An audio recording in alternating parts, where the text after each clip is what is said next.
Hi, so at first initial sight, both of these monitors look the same. So both of these are the Acer H277HU 27-inch monitors, and they are both 2560 by 1440 resolution. Now the difference is that the one on the left here is the one with the USB 3.1, and this one here is the one with totally different connections on the back, and I'll show you the back later. Now the one on the left here is a lot more expensive. This one's the $500 version, and this one here is the $320 version.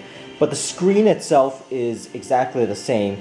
It's whether you want to have USB 3.1, which also on some Macs acts as both a data connection and also as a charging station. So in more modern laptops, there is a dual use for that connection. Now I will show you in the back later just the differences between the ports. What I do want to mention is the model number for this one on the left is kmidpuz, and once again this is the $500 version, and the one on the right here is kmidpx, and that is the $320 version. Now when you buy each one of these, you have to be very careful with the model number. Definitely make sure you have the model number correct, because the actual name of the monitor is both the same. It's Acer H277HU, so don't get each one of these confused. Make sure you know which one you're buying. Now I am gonna head over to the back here and show you the display ports. Now you'll notice both of these actually have speakers that are built in, and for this particular one on the right, I am running it from my laptop, and I have this attached to HDMI, whereas this one on the left here is attached to a DisplayPort. Now you'll notice both of these do have sound coming from it, both through the DisplayPort and through the HDMI. And as you can see, the screens themselves are very crisp, and there is no glossy feel or reflection to it, which is great for the eyes because both of these screens have matte finishes and they are both IPS screens. Now let me go ahead and go to the back here. So I'm going to head over, and actually let me show you just some of the close-ups of this monitor. So you'll see with the trim for both of these are the same. There is a metal trim on this end, and this is all aluminum. And as I go to each edge, you see there is an edge to it, but for the most part, there is no... It's all flush to the screen. And let me go ahead here and just do a close-up where you could see that this is completely flush to the screen.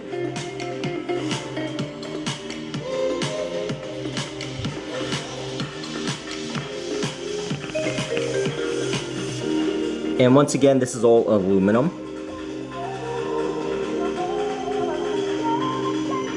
And this here is the stand, which is again all metal.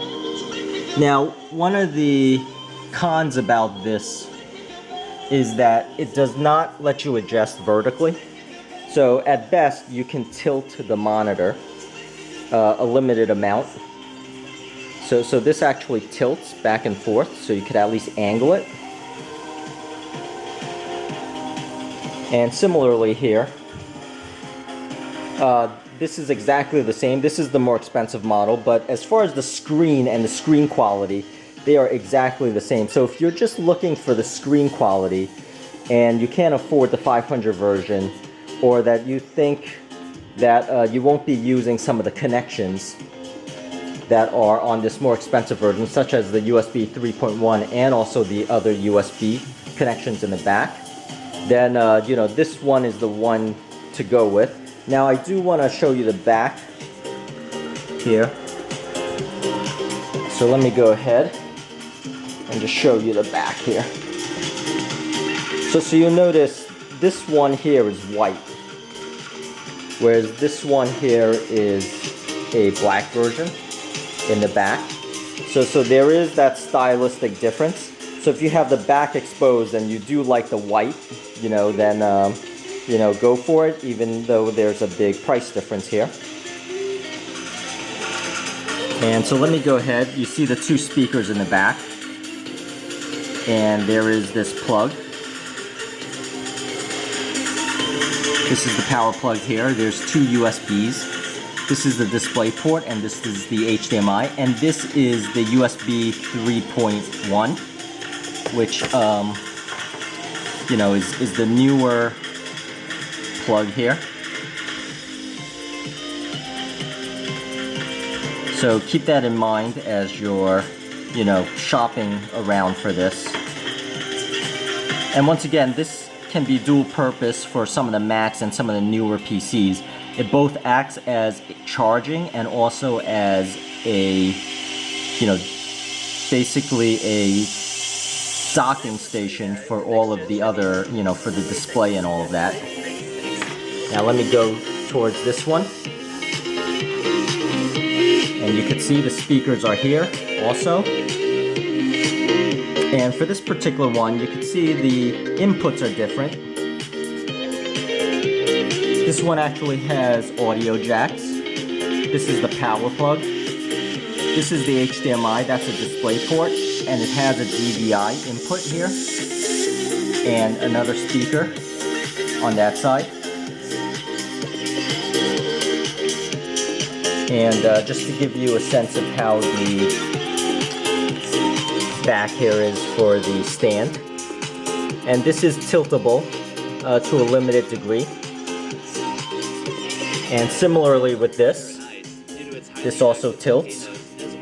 And so for the most part, as far as the screen quality, once again, these are completely identical screens. And once again, the resolution is 2560 by 1440. As you can see, some of the quality plugs here.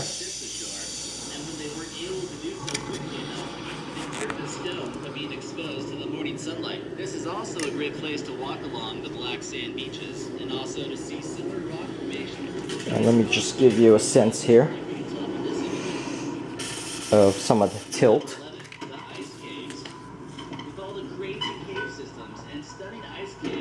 So how much it can be tilted here. So you could see that this tilts. The amazing shades of blue is sure enough to keep you entertained during wintertime.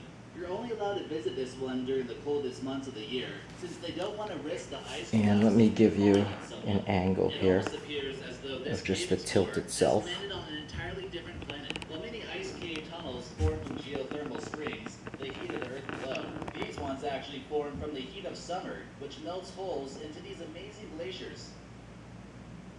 Number 10, Lodafoss. This is one of the most spectacular waterfalls in Iceland. And I am going to tilt it back so that you can see with a mixture of fire and ice, you're bound to get plenty of water. how far back it actually tilts. So that is the range of motion for the tilting. In wintertime, the waterfall freezes and it looks something like this. But that's really it. That's really what I wanted to show for both of these monitors. Iceland was originally settled by seafarers. And I hope this helped, and please subscribe, and thank you for watching. That when one of the settlers converted to Christianity around the year 1000 AD,